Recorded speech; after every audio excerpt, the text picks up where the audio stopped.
আসসালামু আলাইকুম, কী খবর? আশা করি সবাই ভালো আছো। আজকে হচ্ছে আমরা তোমাদেরকে স্টাডি মেট থেকে ইংলিশ সাজেশনটা, ইংলিশ 2 এর সাজেশনটা, তোমাদের যে এবার এসএসসি ভোকেশনালের যে ফাইনাল এক্সাম হবে, বোর্ড এক্সামের জন্য যা যা প্রয়োজন সেই বিষয় নিয়ে আমরা কি করব, ইন ডিটেলস জানবো এবং ইংলিশের জন্য সাজেশন স্বরূপ তোমাদের যা যা প্রয়োজন সবগুলোই আজকে আমরা এটা নিয়ে কথা বলবো।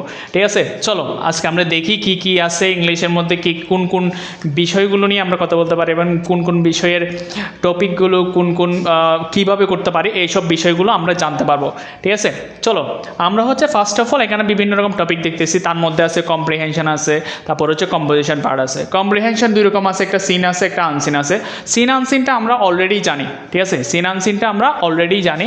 সিন আনসিনে আমরা কী পাই, আমরা হচ্ছে আমাদের যে তোমার ইংলিশ ফার্স্ট পেপার বইয়ে, মানে প্রথম পত্র ইংলিশ ফর টুরে বইয়ের থেকে মেইনলি হচ্ছে সিন প্যাসেজটা আসে। সিন প্যাসেজের মধ্যে খুবই ইম্পর্টেন্ট, তোমাদের প্রিভিয়াস ইয়ার যেগুলো অ্যানালাইজ যদি করো তোমরা তাহলে দেখতে পাবা এখানে হচ্ছে তোমার খুবই স্পেসিফিক কয়েকটা চ্যাপ্টার বা কয়েকটা পার্ট বা কয়েকটা ইউনিট থেকে তোমাদের যে পেসেজগুলো আছে, কম্প্রিহেনশনগুলো আছে সেগুলোই দেয়। এর বাইরে আর কোনো কিছু দেয় না তেমন একটা। তার মধ্যে আমি যা দেখলাম তার মধ্যে তোমাদের যে খুবই ইম্পর্টেন্ট যে সিন কম্প্রিহেনশন আছে, তার মধ্যে হচ্ছে তোমার আমরা বেশিরভাগই দেখছিলাম কি ম্যাডেটা নিয়ে বেশি ফোকাস করছিল। এরপরে হচ্ছে তোমার ইন্টারন্যাশনাল মাদার ল্যাঙ্গুয়েজ ডেটা নিয়ে বেশি ফোকাস করছিল। তারপর হচ্ছে তোমার এখানে ইন্ডিপেন্ডেন্স ডেটা নিয়ে বেশি ফোকাস করছিল। ঠিক আছে, আচ্ছা এর মধ্যে আমরা যে আরেকটা বিষয়কে বেশি একটু দেখতে পারি, তার মধ্যে হচ্ছে পহেলা বৈশাখটা আমরা একটু দেখতে পারি। কারণ হচ্ছে রিসেন্টলি আমরা পহেলা বৈশাখটা নিয়ে ফেস্টিভ্যালটা উদযাপন করছি। আমরা অনেকেই হচ্ছে পহেলা বৈশাখ উদযাপন করি, বিভিন্ন জায়গায় যাই, ঘুরতে যাই। তো এইসব মেমোরিজটা যখন আমাদের কি করে রিয়েল লাইফ বা আমার রিয়েল এক্সামের মধ্যে যখন ইমপ্লিমেন্ট করতে হয়, জিনিসটা আসলে অনেক মজার। সো এখানে পহেলা বৈশাখটাও আশা করতেছি আসবে। ঠিক আছে, তোমরা তাই একটু পহেলা বৈশাখটা একটু পড়ে যাবা। ঠিক আছে, এইবার হচ্ছে আমরা মেলে হচ্ছে এখান থেকে তোমার সিন পেজের মধ্যে এই কয়েকটা টপিক আপাতত পড়ে যাইলে হবে। এক্সট্রা তোমার একদম এফোর্ট দিতে হবে, অনেক কিছু পড়তে হবে তা এরকম কোনো প্রয়োজন নাই। এমনি আরেকটা বিষয় হচ্ছে কি, সিন পেজের মধ্যে অনেক সময় কি হয় তোমরা হচ্ছে আনকমন পড়ে যায়। তো আনকমন পড়লে কি করবা, তোমাদের ফার্স্ট কাজ হচ্ছে কি সিন পেজেস দিলেই তোমরা হচ্ছে ফার্স্ট অফ অল পেজেস না পড়ে পড়বা কি কোয়েশ্চেনগুলো, মানে কোয়েশ্চেনগুলো আগে পড়বা। কোয়েশ্চেনগুলো পড়ে দেখতেছো, মানে কোয়েশ্চেনগুলো একটু মোটামুটি আইডিয়া নিয়ে ফেলবা কী বলতেছে, কোন কোন কোয়েশ্চেনে কী বলতেছে না ইন ডিটেলস। মনে করো ফার্স্টে যদি এমসিকিউ রিলেটেড দেয়, তারপর হচ্ছে সিকিউ রিলেটেড দেয়, তাহলে এইগুলো আগে কোয়েশ্চেনগুলো পড়ে ফেলবা। পড়ার পরে তুমি তারপর কী করবা, পেজেসটা পড়তে যাবা। পেজেসটা পড়ে তুমি আইডিয়া নিবা, এখানের মধ্যে দেখবা পেজেসটা পড়ার সময় একটা জিনিস খেয়াল করবা কি, তোমার কোয়েশ্চেনে যা যা কোশ্চেন পেজেসে আছে কি নাই, এই জিনিসটা তুমি একটু খেয়াল করার ট্রাই করবা। তুমি দেখবা অটোমেটিকলি আনসারটা পাই গেছো। এগুলো কখন, যখন তোমার থেকে এটা আনকমন পড়ছে। কমন মেনলি পড়বে, আশা করি ইনশাল্লাহ পড়বে, 100%ই পড়বে আশা করতেছি। তার মধ্যে হচ্ছে এই কয়েকটা তোমাকে যে দাগাই দিলাম বা স্টার মার্ক দিলাম সেগুলো পড়লে হবে, আশা করি এগুলো হয়ে যাবে। এরপর আসতেছি আমরা আনসিন পেসেস বা আনসিন কম্প্রিহেনশন যেটা বলো। আনসিন কম্প্রিহেনশন হচ্ছে তোমার এখানে মেনলি কী লিখতে হয়, এখানে হচ্ছে তোমার সামারি রাইটিংয়ের যে ব্যাপারটা। সামারি রাইটিং বলতে তোমার এখানে এটা তোমাকে একটা বড় একটা পেসেজ দিচ্ছে, পেসেজটাকে তুমি একটু ছোটো করে কী করবা, পেসেজটা লিখবা। এখানের মধ্যে কী লিখবা, লেখার বিষয়গুলো হচ্ছে কি তুমি এখানে কী আইডিয়াগুলোকে রিপ্রেজেন্ট করতে হবে বা কী টপিকগুলোকে রিপ্রেজেন্ট করতে হবে। তোমার কোন একটা ইভেন্ট নিয়ে বললো বা কোন একটা সিচুয়েশন নিয়ে বললো, তুমি সেটাকে কি করবা, মানে এটার ভালো গুণ খারাপ গুণ এই জিনিসগুলোকে রিলেট করবা, ফ্যাক্টসগুলো বলবা, ফ্যাক্টসগুলো তুলে দিবা, দেখবা যে অটোমেটিক নাম্বারটা পাই যাবা। সো এখানের মধ্যে আনসিন কম্প্রিহেনশনের মধ্যে যে তোমার একদম হুবহু একদম অনেকে আছে কি তোমার কি করে আনসিন কম্প্রিহেনশনটা হুবহু লিখে ফেলে, মানে হুবহু একদম লিখে ফেলার পর একদম নাম্বারটা কম পায়। সো এখন কী করতে হবে, তোমাদের হচ্ছে বললাম তোমার হচ্ছে ওয়ার্ড সিলেক্ট করতে হবে, পয়েন্ট সিলেক্ট করতে হবে, পয়েন্ট সিলেক্ট করে তারপর ইনপুট দিবা, দেখবা আশা করি নাম্বার পাই যাবা, তখন আর কোনো সমস্যা হবে না। আচ্ছা আমরা তো আনসিন বললাম, সিন বললাম, এই জিনিসটা দেখলাম। তো এই কম্প্রিহেনশন জিনিসটা হচ্ছে অবশ্যই তোমরা কি করবা, এটা মাথা রাখবা। আর আনসিনটাও কি মাথা রাখবা। আনসিনের মধ্যে আমি তেমন একটা কিছু বলতেছি না, আনসিনের মধ্যে কয়েকটা আছে, সেগুলো হচ্ছে তোমরা হচ্ছে প্রিভিয়াস ইয়ার কোয়েশ্চেনগুলো একটু রিভাইজ দিবা, আশা করি এগুলো আইডিয়াটা নিবা। এরপর হচ্ছে আনসিনটা নিজের মতো করে কি কমপ্লিট করবা। আনসিন আমি তেমন একটা কিছু বলতেছি না। আচ্ছা আনসিনে যাওয়ার পর আমি একটু গ্রামাটিক্যাল পার্টটা একটু বলে দিই, সামারি করে দিই। গ্রামাটিক্যাল পার্টে কী কী আছে, এখানে তোমার গ্রামাটিক্যাল পার্টে গ্রামার পার্টে আমার অনেক কিছু আছে। তার মধ্যে একটা হচ্ছে মনে করলাম আমার right form of verb, right form of verbs, right form of verbs আছে। তারপর হচ্ছে তোমার এখানে হচ্ছে transformation of sentence, transformation of sentence আছে, ট্রান্সফরমেশন অফ সেন্টেন্স। তারপর হচ্ছে তোমার এখানে লিঙ্কার্স আছে। তারপর হচ্ছে তোমার হচ্ছে আরও আছে ট্যাগ কোয়েশ্চেন আছে, আরও অনেক কিছু আছে। তার মধ্যে হচ্ছে তোমার আবার কি আছে, পাঞ্চুয়েশন আছে। তারপর এখানে মানে আমি মেইনলি হচ্ছে মেন টপিকগুলোই লিখতেছি এখানে। তারপর হচ্ছে ন্যারেশন আছে।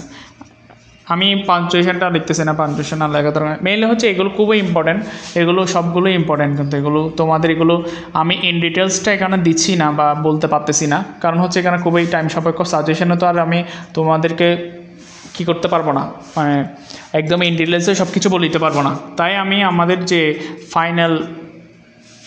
ফাইনাল যে রিভিশন কোর্সটা আছে, final revision course 2.0 revision course 2.0, এই কোর্সটার মধ্যে তোমরা কি করবা, এনরোল করবা।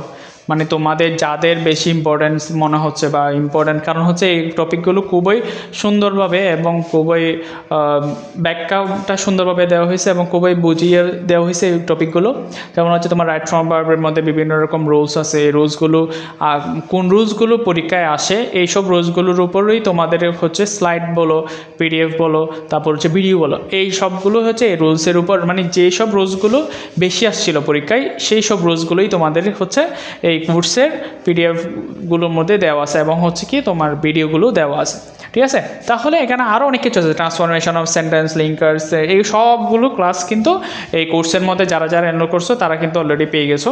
তো তোমরা যারা কোনো করো নাই তারা তা আর্লি করে ফেলবে এবং এগুলো খুব কম সময়ের মধ্যে তোমরা কমপ্লিট করতে পারবা এবং কম সময়ের মধ্যে বুঝে যাবে। এখানে তোমাকে অনেক টাইম দিতে হবে সেরকম বিষয়টা নাই এখানে, ঠিক আছে। তাহলে এই জিনিসটা মাথায় রাখবা। এগুলো কিন্তু অনেক ইম্পর্টেন্ট, কারণ মধ্যে তোমার কমন পড়বে এটা শিওর, একদম 4টা তোমরা ইজিলি আনসার করতে পারবে এবং এখান থেকে ইজিলি কমন পাবা এবং নিয়মগুলো জেনে পারবা কীভাবে আনসার করতে পারবো এইসব বিষয়গুলো, ঠিক আছে। তাহলে সবাই এনরোল করে ফেলবে। এরপর আসতেছি আমরা কম্পোজিশন পার্টের মধ্যে আমরা 4টা টপিক ধরতে পারি। এই 4টা টপিকের মধ্যে কী কী আছে, এখানের মধ্যে আমরা কী দেখবো, শর্ট কম্পোজিশন, হ্যাঁ, শর্ট কম্পোজিশন আর হচ্ছে তোমার স্টোরি রাইটিং। এই দুইটার মধ্যে তোমাদের আসবে শুধুমাত্র কয়টা, এই দুইটার মধ্যে যে কোনো একটা লিখতে হবে তোমাদের, হ্যাঁ, অর্ড হিসাবে দিবে আর কি, অর্ড দিয়ে দিবে। এই দুইটার মধ্যে তোমাদের যে কোনো একটা লিখতে হবে। তোমরা কি করবা, এটা মানে এটা দিয়ে দিবা, ঠিক আছে। মানে তার মধ্যে ফার্স্ট অফ অল আমি একটু বলে দিই কী কী আসতে পারে, কী কী ইম্পর্টেন্ট এখানে, বেশি ইম্পর্টেন্ট। যেমন যে শর্ট কম্পোজিশনের মধ্যে তোমার এখানে আমরা কি দেখতেছি, জার্নি বাই ট্রেন বা জার্নি বাই বাস, তোমার যেটা ইচ্ছে সেটাই লিখতে পারবা, অসুবিধা নেই, কারণ তোমাদের যেটা দেয় আর কি। এরপরে হচ্ছে ওয়ান্ডার অফ মডার্ন সায়েন্স, তারপর হচ্ছে news paper, aim in life, tree plantation. এখানে হচ্ছে আমার একটু দাগাই দিই, ইম্পর্টেন্টগুলো দাগাই দিই। তার মধ্যে হচ্ছে আমি আমাদের মতে হচ্ছে তোমার এইগুলো ওয়ান্ডার অফ মডার্ন সায়েন্স, তারপর হচ্ছে এইম ইন লাইফ, এগুলো। তারপর হচ্ছে নিউজ পেপারটা ইম্পর্টেন্ট। এখানে আমি যা লিখছি মোটামুটি এগুলো সব ইম্পর্টেন্ট, ঠিক আছে। তাও আমি দুইটা আপাতত এখানে তোমাদের সামনে দিচ্ছি ইম্পর্টেন্সগুলো। তারপর হচ্ছে এগুলো কম্পোজিশনগুলো কীভাবে লিখবা না, এগুলো সবগুলো হচ্ছে কি আমাদের কোর্সের মধ্যে দেওয়া থাকবে। আর হচ্ছে স্টোরি রাইটিংটা তো আর বলার দরকার নেই, কারণ হচ্ছে স্টোরি রাইটিংয়ের মধ্যে তোমার এগুলো হচ্ছে কি সবগুলোই হচ্ছে কি আমরা জানি, কিন্তু স্টোরিগুলো মোটামুটি আমরা জানি, তাই না। ট্রাস্টি ক্রু সম্পর্কে জানি, কাকের যে গল্পটা আছে, আমরা কাকে পানি খাওয়ার জন্য কী কী স্টেপ নিয়েছিল, কীভাবে নিয়েছিল, কাকের বুদ্ধিমত্তা প্রদর্শন করছিল, এইসব বিষয়গুলো। তারপর হচ্ছে এক গ্রিডি ফার্মার, একজন তোমার ফার্মার যে লুবের কারণে যে নিজের একটা মানে কি স্বর্ণের ডিম দেয়, সেরকম একটা হাঁস যখন কি করে ও কেটে ফেলে বা মেরে ফেলে, তখন কি হয় তোমার এইটা প্রবলেমটা দেখা দেয়, মানে ও হচ্ছে নিঃস্ব হয়ে যায়। কারণ এর মেন কারণ কি, ও হচ্ছে কি লুপ করছে। তো এই লুপের বিষয়টা নিয়ে তোমার যে গল্পটা, সেটা হচ্ছে গ্রিডি ফার্মারটা নিয়ে। তারপরে ইউনিটি ইজ স্ট্রেংথ, মানে কি একতাই বল। তো একতাই বলটা কেন করে, একতাই বলটা তোমার হচ্ছে তুমি কি করবা, এটা হচ্ছে তুমি একতাই বলটা কি, আমরা যে একসাথে যদি কাজটা করি তাহলে আমাদের কাজটা সফল হবে, এইসব বিষয়টা রিপ্রেজেন্ট করে। তাহলে একতাই বলতে মেলে হচ্ছে একটা দরিদ্র বাবা বা বয়স্ক বাবা, তার হচ্ছে বাচ্চা আছে, বাচ্চারা কি করে তোমার হচ্ছে যে বাচ্চারা একে অপরের সাথে সবসময় ঝগড়া করে, এই ঝগড়াটা মিটমাট করার জন্য তোমার হচ্ছে ওর বাবা কি চিন্তা করছে, ওদেরকে একটা পরীক্ষা নেবে বা একটা সিচুয়েশন কি করবে, সিনারিও ওদেরকে তুলে ধরবে, যাতে করে তোমার কি ওরা সবাই যাতে কি কোনো রকম ঝগড়া ফেসাদ না বেজে ডিরেক্ট কি করে একে অপরের সাহায্যে নিয়ে চলে আসে। ঠিক আছে, এরপরে হচ্ছে পোয়ার রুট কাটার, এটা সম্পর্কে তো আমরা জানি, এটা আমি আর বলতেছি না। ঠিক আছে, এরপরে হচ্ছে রাইটিং ডায়লগ আর হচ্ছে গ্রাফ অ্যান্ড চার্ট। তো রাইটিং ডায়লগের মধ্যে তোমার এখানে সবচেয়ে ইম্পর্টেন্ট যে টপিকটা আছে তার মধ্যে হচ্ছে তোমার preparation for the final exam. তোমাদের যে ফাইনাল এক্সাম হচ্ছে সেটা বা এক্সামিনেশন, আমি এখানে শর্ট করে লিখছি, তাহলে এক্সামিনেশন হিসেবে লিখবা। এরপরে হচ্ছে তোমার হচ্ছে aim in life, aim in লাইফটা ইম্পর্ট্যান্ট। তারপর হচ্ছে ইম্পর্ট্যান্ট অফ লার্নিং ইংলিশ, এইগুলো খুবই ইম্পর্ট্যান্ট। তো এগুলো একটা রাইটিং ডায়লগের মধ্যে এগুলো অবশ্যই পড়বা। এরপর হচ্ছে graph and chart, graph and চার্টের মধ্যে তোমার ডিফারেন্ট এডুকেটেড পিপল আর হচ্ছে পভার্টি লাইন, এই দুইটা টপিক নিয়ে পড়বা। ঠিক আছে, এই দুইটা টপিক খুবই ইম্পর্ট্যান্ট। আর হচ্ছে একটা বিষয় তোমার গ্রাফ অ্যান্ড চার্টের মধ্যে আমরা খুবই শর্টকাট একটা মানে একটা থেকে অনেক কিছু লেখা যায়, অনেকগুলো টপিক একসাথে লেখা যায়, সেরকম একটা তোমাদের ফরম্যাট আমাদের এই কোর্সের মধ্যে আমরা দিয়ে দিছি অলরেডি। তোমরা হচ্ছে যারা যারা এনরোল করছো তারা কিন্তু পাই যাবা। ঠিক আছে, অবশ্যই যারা যারা চিন্তা করতেছো কম সময়ের মধ্যে আমি একটু ভালো রেজাল্ট করব বা কিভাবে আমি নিজেকে আরও একটু বেটার পজিশনে নিয়ে যাব, তারা অবশ্যই আমার মতে এটা এনরোল করা দরকার। অবশ্যই অনেক ভালো কিছু আছে।